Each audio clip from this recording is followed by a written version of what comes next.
خط دیا ہے. یہاں کوئی ایک پیر صاحب ہیں اور وہ یہ فرماتے ہیں کہ اہل سنت و جماعت کے جتنے علماء ہیں یہ خارجی ہیں، ناسبی ہیں، اور اس کے بعد حرامی ہیں، کتے ہیں، اور یہ اس طرح کے الفاظ. ایمانداری سے بتاؤ یہ پیر کی زبان ہو سکتی ہے؟ تھوڑا زور سے آواز آئے. پیر کی زبان ہو سکتی ہے؟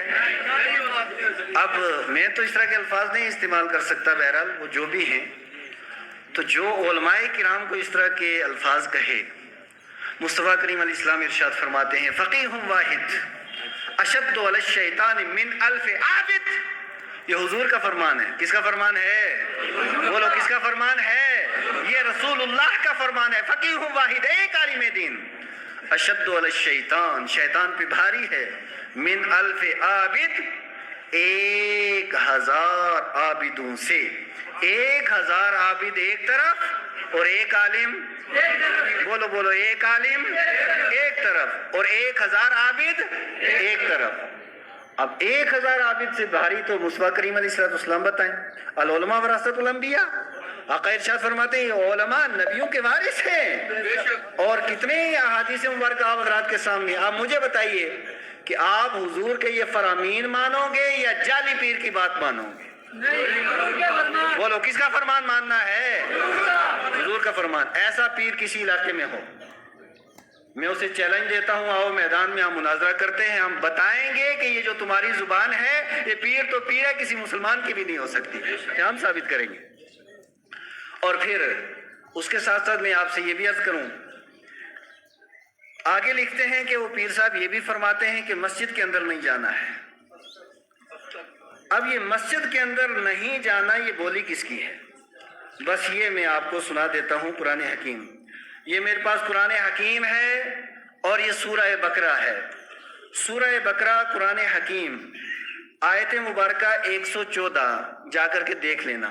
رب تعالیٰ ارشاد فرماتا ہے وَمَنْ أَظْلَمُ، وہ سب سے بڑا ظالم ہے. کون ہے سب سے بڑا ظالم؟ مِمَّن مَنَعَ مَسَاجِدَ اللَّهِ، جو اللہ کی مسجدوں سے روکتا ہے. جو اللہ کی مسجدوں سے روکتا ہے کیا ہے وہ؟ زور سے کیا ہے وہ ظالم ہے جو اللہ کی مسجدوں سے روکے. کیوں؟ ان یذکر فیہا اسمہ، کہ اس میں خدائے قدوس کا نام لیا جائے. خدا کا نام لینے سے لوگوں کو روکے کہ مسجدوں کے اندر نہیں جانا. وسعی فی خرابہا، اور پھر مسجدوں کی ویرانی کی وہ کوشش کرے. ویرانی دو طرح کی ہوتی ہے نا. مسجدیں آباد ٹائلوں سے ہوتی ہیں یا نمازیوں سے ہوتی ہیں؟ دو طریقے سے مسجد ویران ہوتی ہے. یا تو مسجد کو توڑ دیا جائے، جیسے آپ نے دیکھا بابری مسجد کے ساتھ جو مسئلہ ہوا. اور دوسرا یہ ہے کہ مسجد کے اندر نمازیوں کو روکا جائے، یہ بھی مسجد کی ویرانی ہے. اور مسجد کو ویران کرنا کافروں کا کام ہے. کس کا کام ہے؟ کافروں کا کام.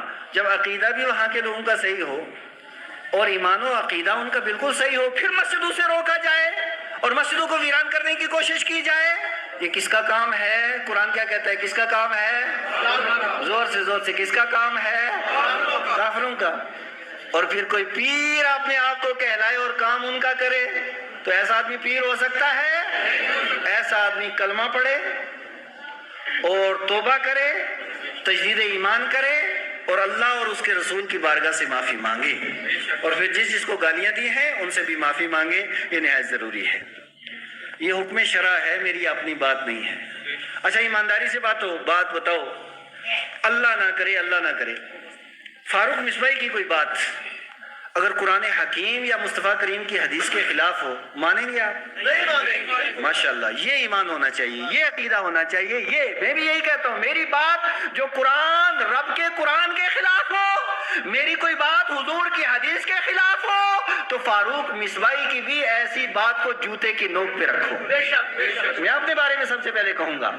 اور جو بات رب کے قرآن کے خلاف ہو، جو بات حضور کے حدیث کے خلاف ہو، اب ایسا کہنے والا کوئی باجی ہو تو اس کی بات بھی جوتے کی نوک پہ، ایسا کہنے والا کوئی پیر ہو تو اس کی بات بھی جوتے کے نوک پہ، اور ایسا کہنے والا اگر وقت کا مفتی ہو تو اس کی بات بھی جوتے کی نوک پہ. اس لیے کہ ہم نے کلمہ لا الہ الا اللہ محمد رسول اللہ، اس کے اندر دو ہیں، ایک اللہ اور دوسرے رسول اللہ۔ رسول اللہ کا کلمہ پڑا ہے، رب قدوس کا کلمہ پڑا ہے۔ اللہ اور اس کے رسول کا جو ہوگا وہ ہمارا ہوگا، جو اللہ اور رسول کا نہیں وہ ہمارا نہیں ہو سکتا ہے۔